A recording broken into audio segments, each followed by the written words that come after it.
இன்றைய புனிதர் பிப்ரவரி 18 ஆகல்பர்ட். பிறப்பு 750, இறப்பு 18 பிப்ரவரி 814. ரிக்வியர், பிரான்ஸ். இவர் பிரெஞ்சு நாட்டை பாதுகாக்கும் போர்ப்படையில் பணிபுரிந்தவர். அப்போது டெனிஸ் என்பவன் பிரெஞ்சு நாட்டின் ஆற்றங்கரை ஒன்றில் தங்கி அந்நாட்டிற்கு எதிராக போர் புரிந்தான். அவனை எதிர்த்து ஆங்கல்பர்ட் போரிட வேண்டியிருந்தது. அச்சமயத்தில் அவர் புனித ரிக்வியர் என்ற புனிதரின் கல்லறைக்கு சென்று இப்போரில் தான் டெனிஸிற்கு எதிராக வெற்றி பெற்றால் தான் ஒரு துறவியாகிறேன் என்று ஜெபித்தார். பிறகு இடி மின்னல் புயல் என்று பாராமல் திடீரென்று டெனிஸ் படையெடுத்தான்.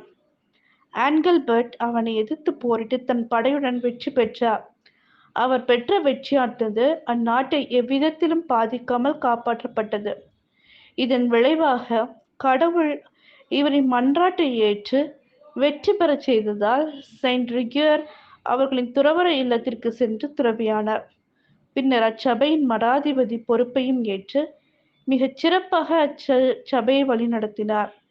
இவர் தன் வாழ்நாள் முழுவதும் இடைவிடாது இரவும் பகலும் ஜெபம் செய்து திருப்பாடல்களை பாடி இறைவனை போற்றி புகழ்ந்து இறைவழியில் தன் சபையை வழிநடத்தினார். அதன் பிறகு இவர் 24 மணி நேரமும் துறவிகள் கட்டாயமாக ஜெபம் செய்ய வேண்டும் என்பதை வலியுறுத்தினார். கடுமையான விதிமுறை கடைபிடிக்க செய்தார்.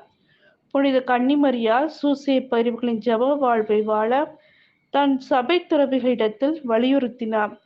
இவர் இறந்த பிறகு ஏறக்குறைய 100 ஆண்டுகள் கழித்தும் இவரின் உடல் அழியாமல் இருந்தது கண்டுபிடிக்கப்பட்டது. ஜெபம். உலகம் முழுவதையும் படைத்து பராமரித்தாலும் எம் இறைவா, தான் செய்த பணியின் வழியாக தன்னை முழுவதும் உமக்கு அர்ப்பணமாக்கிய புனித ஆங்கல்பர்ட்டை நினைத்து உமக்கு நன்றி கூறுகின்றோம். அவர் வாழ்ந்த ஆன்மீக வாழ்வை நாங்கள் பின்பற்றி சொல், செயல், சிந்தனைகளில் என்றும் உம்மோடு இணைந்து வாழ வரம் தாரும். ஆமேன்.